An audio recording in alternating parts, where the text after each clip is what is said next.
BRS నాయకుడు కేటీఆర్ మాట్లాడుతున్న మాటలు చూస్తే ఈరోజు బుడరకాన్ గుర్తొస్తాడు.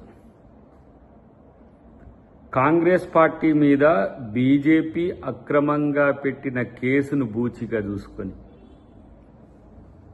ఒక ఎర్రిపప్పలాగా ఇలా బీజేపీ వాళ్ళ కంటే ముందు నువ్వే మాట్లాడుతున్నావు. ఇది కాదా సాక్ష్యం?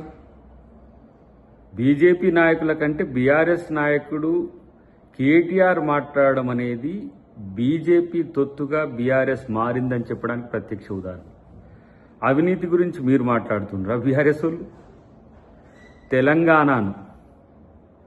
తెలంగాణను దొంగల దొడ్డిగా మార్చిన దొంగలు మీరు, మీ కుటుంబం మొత్తం.